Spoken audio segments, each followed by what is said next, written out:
Assalamualaikum warahmatullahi wabarakatuh. Alhamdulillah, hari ini kita masuk pada episode berikutnya. Salam progresif. Mantap.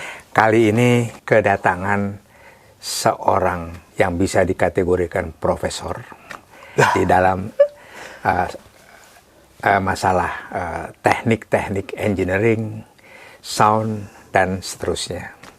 Oke, jadi saya Pungki Muktio. Saya perkenalkan, brother-brother sudah pada kenal, inilah Sadat Effendi. Iya, makasih Pak De udah diundang ya. Ngobrol-ngobrol apa kita nih? Ya, kemajuan teknologi begitu dahsyat ya. Tentunya kalau tidak diikuti oleh lahirnya man behind the gun yang mumpuni, canggih, ya, itu nggak ada artinya itu, alat-alatnya, equipment, teknologinya ya. Melalui kesempatan ini, Bro Sadat bisa menceritakan untuk juga teman-teman kaula muda, musisi-musisi junior mungkin ya, yang masih baru akan meningkatkan nilai-nilai kreativitasnya, bisa dikasih beberapa masukan-masukan yang cukup, dan beberapa hal-hal lain yang menurut Bro Sadat bisa dikemukakan di ruang ini. Silakan. Dalam kesempatan ini kita ngobrol-ngobrol seputar audio engineeringnya. Beberapa item yang saya rasa sangat penting ketika seorang audio engineer berkecimpung di music recording. Item-item yang harus diperhatikan seputar mikrofon teknik gitu ya. Terkadang di era sekarang semua orang memang sudah bisa merekam sendiri gitu kan ya. Teknologi sudah accessible, bahkan ada sound card, audio interface sangat murah gitu ya. Tapi tetap gimana pun juga kita harus memperhatikan kaidah-kaidah yang penting gitu ya seputar mikrofon, seputar teknik-teknik editing, ataupun langkah berikutnya seputar mixing dan mastering ya.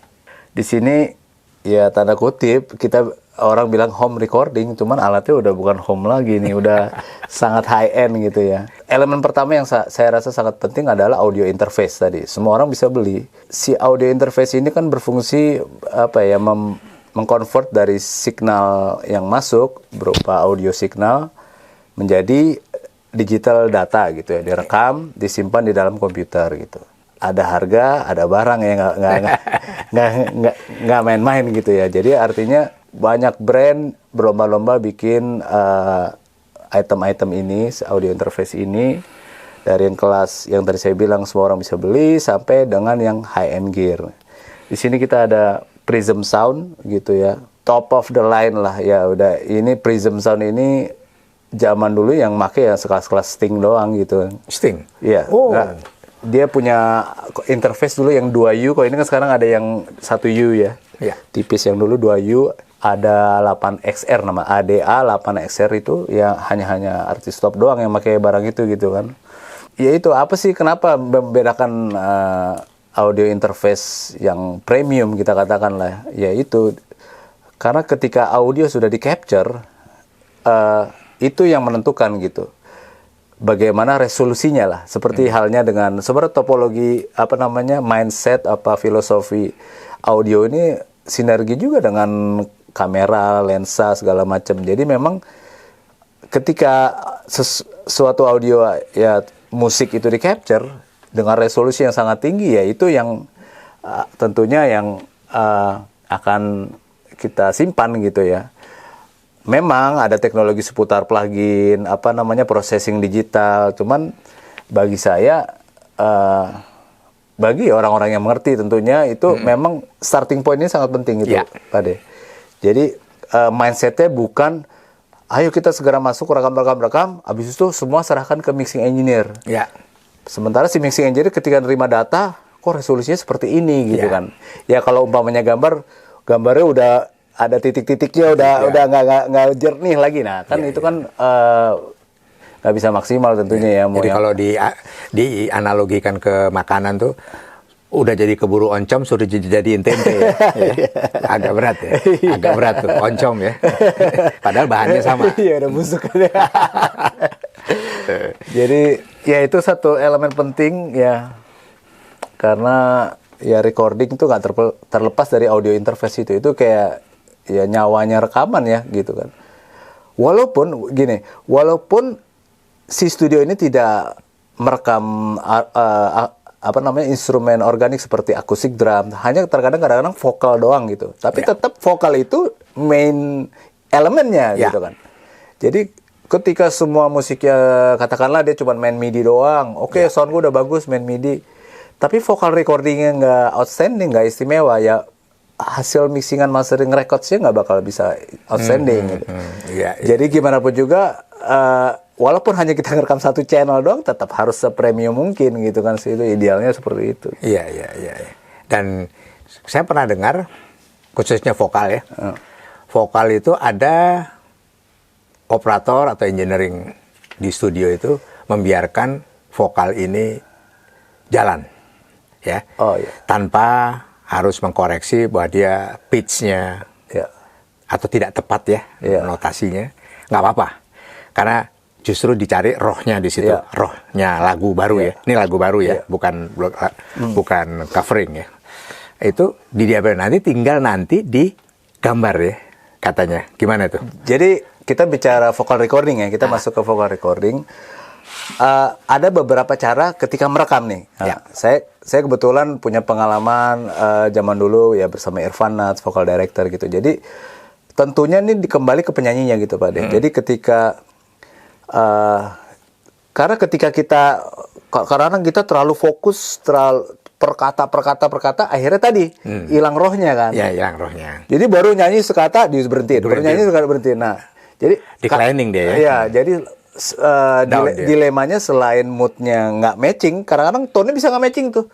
Begitu diulang-ulang, begitu balik ke bagian lain, kok color-nya beda ya gitu. Padahal posisinya sama, mic-nya sama, tapi kan vokal itu kan instrumennya ada di sini nih, suaranya ada di sini. Jadi mensiasatinya gimana? Biasanya adalah istilah comping ya. Comping itu adalah kita take 1, take 2, take 3. Kalau yang menurut saya sih paling efektif lah gitu ya. Kita take gelondong dulu aja gitu kan, supaya moodnya satu dapat. Kedua supaya efektif, suaranya nggak cepet habis gitu. Kita take 3 pas gitu lewat sepanjang lagu. Ya harapannya sih penyanyi bisa nyanyi the whole song gitu ya sampai selesai gitu. Atau kadang-kadang ya kita break sampai ref 1 atau gimana gitu. Tapi nggak sampai surgical yang cuman satu kata gitu. Sebaik mungkin supaya moodnya tadi nyambung gitu. Setelah kita take 2-3 kali, baru kita pilih-pilih tuh. Terkadang si vocal editor atau saya engineering nemenin vocal editor gitu, vocal director maksudnya. Kadang-kadang kita mensimulasi tuningnya juga. Jadi kita langsung previewnya tuh udah di-insert kayak auto tune ataupun semacam editor plugin lainnya.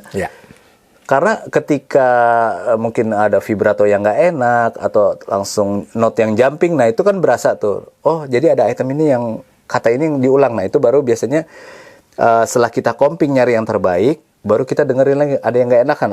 Nah itu yang kita pancing ulang gitu. Jadi yang itu yang kita tambal cuma dikit jadinya. Jadi kita dapat 2 hal nih. Kita dapat gelondongan mood yang enak, tapi detailnya tetap dapat setelah kita comping tadi gitu. Jadi memang ada tahapannya supaya bisa dapetin vokal yang istimewa itu, moodnya dapet, detailnya juga dapet gitu Pak.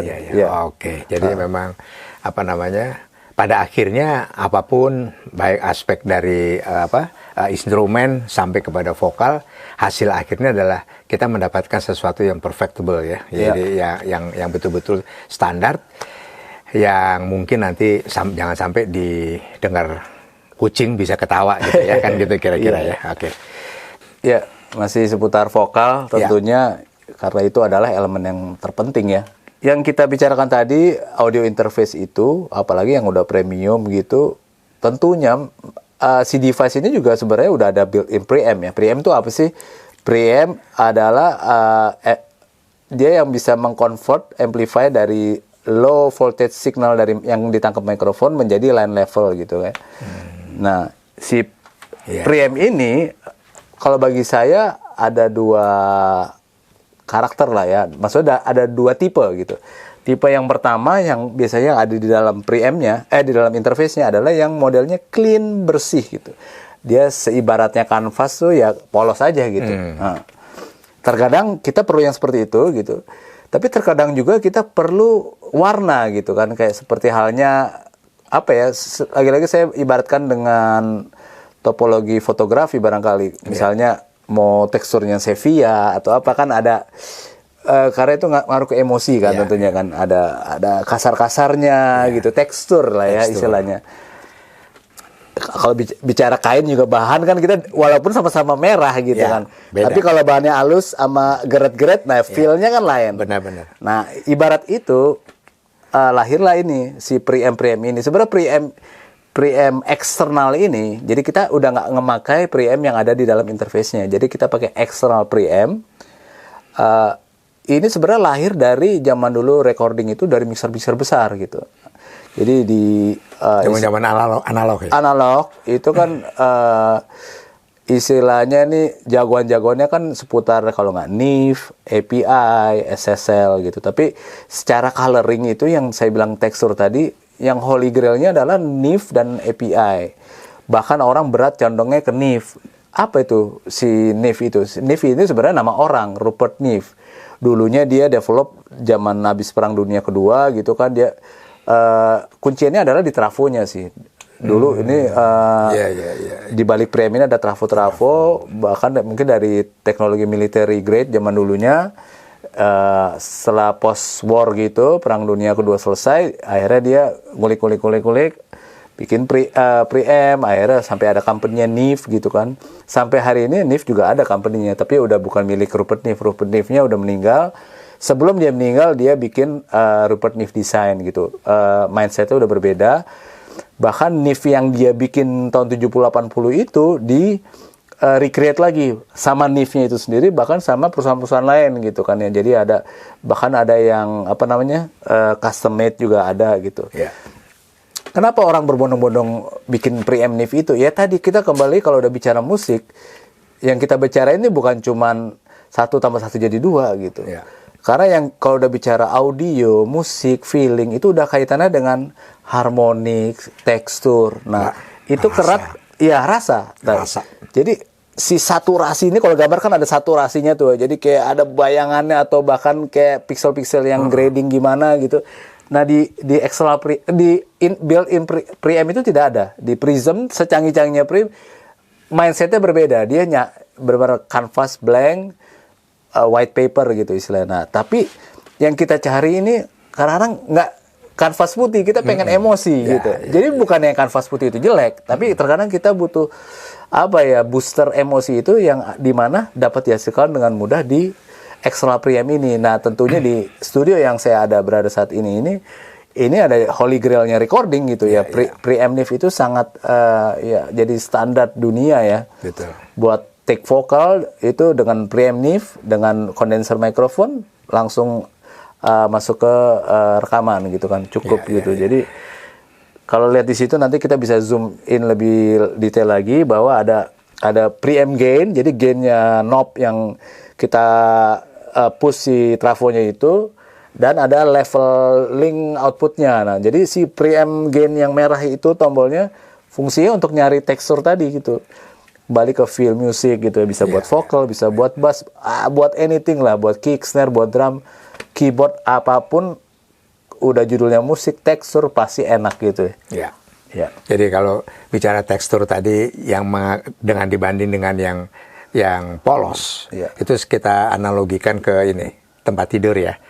Jadi spray putih sama spray kembang-kembang itu ngimpinya beda ya.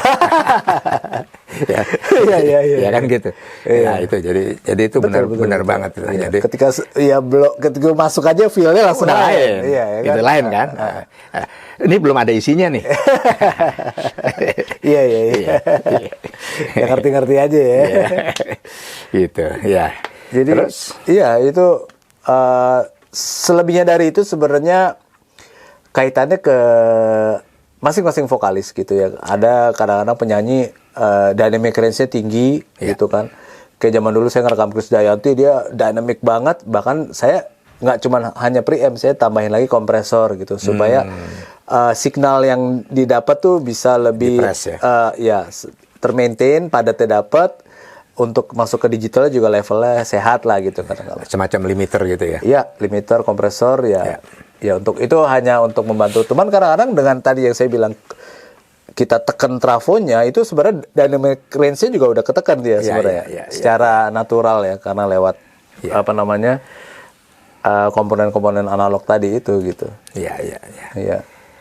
Musik yang enak didengar, nggak rumit didengar gitu sebenarnya. Secara audio ya, gitu. Jadi kalau kita dengerin contoh Michael Jackson, si engineer bilang, itu lo hanya bisa denger 5 elemen vocal point aja. Ya mungkin basicnya bass, vokal, dan apa ada 5 elemen supaya dicerna. Padahal sebenarnya di balik itu perintilannya banyak, bisa sampai ratusan track gitu.